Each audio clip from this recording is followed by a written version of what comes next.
बॉलीवुड में ड्रग्स पर छिड़ी है सबसे बड़ी जंग। कंगना रनौत और ड्रग्स पर बॉलीवुड में बंटवारा। बॉलीवुड की थाली में छेद कौन कर रहा है? दुनिया में बॉलीवुड का नाम कौन बदनाम कर रहा है? क्या फिल्म इंडस्ट्री वाकई नशीली हो गई है?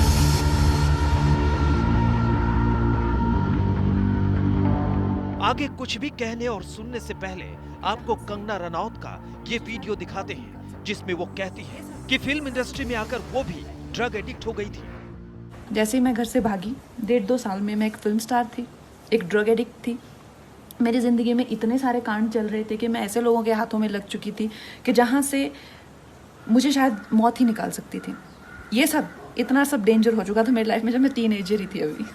तो सोच लो मैं कितनी खतरनाक हूँ। कंगना ने ये वीडियो मार्च में अपनी ट्विटर अकाउंट पर शेयर किया था। कंगना कह रही हैं कि वो फिल्मों में काम करने के लिए घर से भाग कर आई थी और कुछ ही सालों में ड्रग एडिक्ट हो गई थी।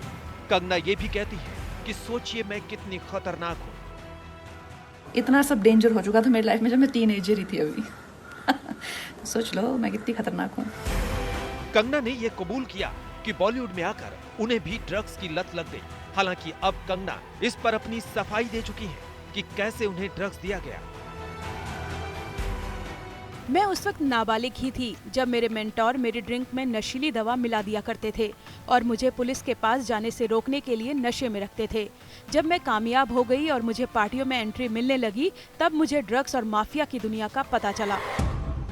लेकिन अब कंगना ने बॉलीवुड में ड्रग्स की पोल खोलनी शुरू कर दी है और इसी पर बॉलीवुड में आग लगी हुई है। कंगना के आरोप सनसनीखेज है और इन आरोपों पर अब बॉलीवुड में बंटवारा हो गया है। कंगना ने फिल्म उद्योग को नशीला बताया है। अपने नए ट्वीट में कंगना ने लिखा है, शो बिजनेस पूरी तरह नशीला है। रोशनी और कैमरे की दुनिया को एक लाइव बनाने और एक वैकल्पिक वास्तविकता में विश्वास कराने के लिए डिजाइन किया गया है। अपना खुद का एक छोटा सा बुलबुला, इस भ्रम को पहचानने और महसूस करने के लिए आध्यात्मिक तौर पर बहुत मजबूत होने की जरूरत है। इससे पहले कंगना ने फिल्म इंडस्ट्री को गटर कहा था और ये भी आरोप लगाया था कि यहाँ काम करने वाले 99% लोग ड्रग्स लेते हैं। अगर नारकोटिक्स कंट्रोल ब्यूरो बॉलीवुड में प्रवेश कर जाए तो कई ए-लिस्टर कलाकार सलाखों के पीछे चले जाएंगे। अगर ब्लड टेस्ट कराए जाएं तो कई चौंकाने वाले खुलासे होंगे। उम्मीद करती हूं कि पीएम इंडिया स्वच्छ भारत मिशन के अंतर्गत गटर यानी बॉलीवुड को साफ करेंगे। और कंगना का बॉलीवुड का गटर कहना ही जया बच्चन को पूरी तरह चुभ गया और उन्होंने संसद में खड़े होकर कंगना को बिना नाम लिए एहसान फरामोश बता दिया। इट्स अ शेम, जिस थाली में खाते हैं उसमें छेद करते हैं। गलत बात है। I need the protection, the industry needs the protection and support of the government. Thank you. Jaya Bachchan ने जवाब दिया तो कंगना की जुबान ने जया बच्चन के खिलाफ ज्वाला उगलनी शुरू कर दी। जया जी, अगर मेरी जगह आपकी बेटी श्वेता को मारा जाता, ड्रग्स दिए जाते, उसका शोषण किया जाता, तब भी आप यही कहती? अगर अभिषेक को धमकाया जाता, उन्हें लगातार परेशान किया जाता और एक दिन वो फंदे से लटके पाए जाते, तो भी आप यही कहती? थोड़ी हमदर्दी हमसे भी दिखाइए। अब आधा बॉलीवुड जया बच्चन के साथ खड़ा है और आधा बॉलीवुड कंगना के पक्ष में है। लेकिन कंगना खामोश नहीं है। बॉलीवुड पर कंगना का ट्विटर से प्रहार जारी है। अब कंगना कह रही हैं कि फिल्म इंडस्ट्री किसी के पापा की नहीं बनाई है।